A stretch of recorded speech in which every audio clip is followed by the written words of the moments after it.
ഇന്ത്യയും പാകിസ്ഥാനും സംയമനം പാലിക്കണമെന്ന് G7 രാജ്യങ്ങൾ ആവശ്യപ്പെടുന്നുണ്ട്. നയതന്ത്ര പരിഹാരത്തിന് പൂർണ്ണ പിന്തുണയുണ്ട് എന്നുകൂടിയാണ് G7 രാജ്യങ്ങൾ പറയുന്നത്. സജോ ദേവസ്യ ദില്ലിയിൽ നിന്ന് ചേരുകയാണ്. സജോ, നിർണായകമായ കാര്യം, ഇന്നലെ രാത്രി പാകിസ്ഥാൻ നടത്തിയ പ്രകോപനം 26 ഇടങ്ങളിലാണ് ഡ്രോൺ ഉപയോഗിച്ചുള്ള ആക്രമണം നടന്നതായുള്ള വിവരങ്ങൾ പുറത്തു വരുന്നത്.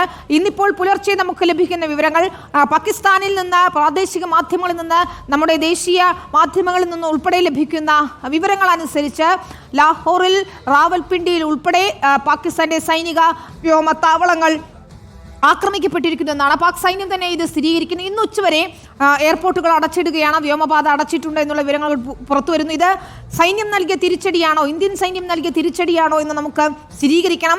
10 മണിയിലെ വാർത്താ സമ്മേളനം അതിപ്പോൾ നിർണായകമായിരിക്കുകയാണല്ലേ? വിനീത, ഏറ്റവും പ്രധാനപ്പെട്ടത് പാകിസ്ഥാൻ അവരുടെ എയർ സ്പേസ് അടച്ചിരിക്കുന്നു ഇന്ന് ഉച്ചവരെ എന്നതാണ്. അത് ഈ തരത്തിൽ ആക്രമണം നേരിട്ടതിന്റെ പശ്ചാത്തലത്തിലാണ് എന്ന് ഈ ഘട്ടത്തിൽ നമ്മൾ വിലയിരുത്തേണ്ടി വരും. അത് സംബന്ധിച്ച സ്ഥിരീകരിച്ച വിവരങ്ങൾ പുറത്തു വരേണ്ടതുണ്ട്. പക്ഷേ വിവിധ ഇടങ്ങളിൽ സ്ഫോടനമുണ്ടായി, അവരുടെ വ്യോമതാവളങ്ങൾ അടക്കം ലക്ഷ്യമിട്ടുള്ള ആക്രമണങ്ങൾ ഉണ്ടായി എന്ന് നമ്മൾ ഈ ഘട്ടത്തിൽ മനസ്സിലാക്കുന്നു. ഇതിൽ ഓപ്പറേഷൻ സിന്ദൂർ തുടങ്ങിയതിന് ശേഷം ഏറ്റവും പ്രധാനപ്പെട്ട ദിനമാണ് എന്നത് എടുത്തു പറയേണ്ട കാര്യമാണ്. കാരണം അത്രയും സുപ്രധാനമായ വാർത്താ സമ്മേളനമാണ് ഇപ്പോൾ പ്രഖ്യാപിച്ചിരിക്കുന്നത്. അത് അധികം വൈകാതെ തന്നെ ഉണ്ടാകും എന്ന് നമ്മൾ മനസ്സിലാക്കുന്നു. പ്രതിരോധ മന്ത്രിയും വിദേശകാര്യമന്ത്രിയും പങ്കെടുക്കുമെന്ന് നമ്മൾ കരുതുന്നു.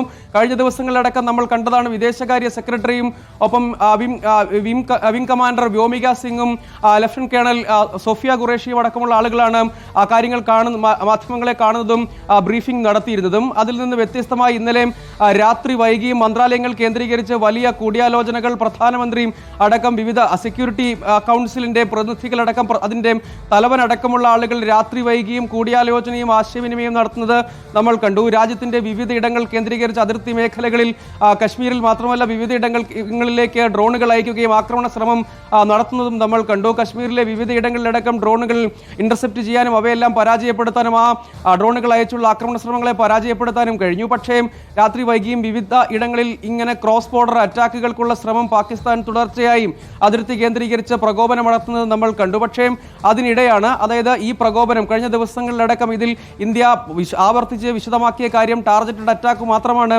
നടത്തിയത് എന്നടക്കമുള്ള കാര്യങ്ങൾ വ്യക്തമാക്കിയിരുന്നു. അതിൽ നിന്ന് ഒരു പടി കൂടി കാര്യങ്ങൾ മാറിയിരിക്കുന്നു. അതായത് പ്രകോപനം പാകിസ്ഥാൻ തുടർച്ചയായി അങ്ങനെ തുടരുന്ന സാഹചര്യമുണ്ട്. അത്തരം പശ്ചാത്തലത്തിൽ ആണ് ഈ തിരിച്ചടി, ശക്തമായ തിരിച്ചടി അടക്കമുള്ള കാര്യങ്ങളുണ്ടോ ആ കാര്യത്തിൽ നമ്മൾക്ക് ഇതിനകം അന്താരാഷ്ട്ര മാധ്യമങ്ങളിൽ നിന്ന് ലഭ്യമായ വിവരങ്ങളാണ് ഉള്ളത്. പാകിസ്ഥാനിലെ വിവിധ കേന്ദ്രങ്ങളിലാണ് സ്ഫോടനവും ആക്രമണവും ഉണ്ടായതായും ഈ ഘട്ടത്തിൽ നമ്മൾ മനസ്സിലാക്കുന്നത്. അത് സംബന്ധിച്ചുള്ള സ്ഥിരീകരണം അടക്കം നമ്മൾ ഈ വാർത്താ സമ്മേളനത്തിൽ പ്രതീക്ഷിക്കുകയാണ്. അത് ഏറ്റവും പ്രധാനപ്പെട്ട ഒരു വിവരം ഈ ഘട്ടത്തിൽ നമ്മൾ പ്രതീക്ഷിക്കുന്ന, അല്ലെങ്കിൽ എന്താണ് വിശദീകരിക്കാൻ പോകുന്നതെന്നതടക്കം കാത്തിരിക്കേണ്ടതാണ്.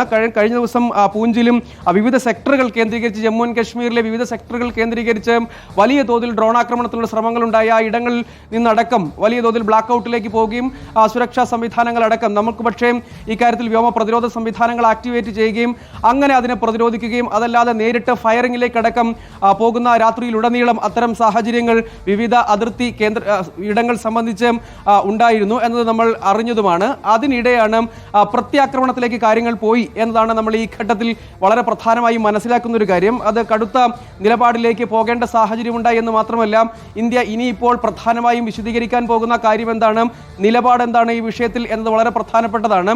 കാരണം എസ്കലേറ്റ് ചെയ്യുക എന്നൊരു സമീപനം രാജ്യത്തിനില്ല എന്ന് നേരത്തെ ആവർത്തിച്ച് വിദേശകാര്യ മന്ത്രാലയവും പ്രതിരോധ മന്ത്രാലയവും ഒക്കെ വ്യക്തമാക്കിയതാണ്. അതിൽ നിന്ന് കാര്യങ്ങൾ മാറിയോ എന്നതടക്കമുള്ള സാഹചര്യങ്ങളുണ്ട്. കാരണം അനാവശ്യ പ്രകോപനം അതിർത്തി മേഖലകളിൽ തുടർച്ചയായി പാകിസ്ഥാൻ നടത്തുന്നത് നമ്മൾ ആവർത്തിച്ച് കണ്ടു. അതിൽ ഡ്രോൺ അറ്റാക്കിനുള്ള ശ്രമങ്ങളാണ് തുടർച്ചയായി ഉണ്ടായത്.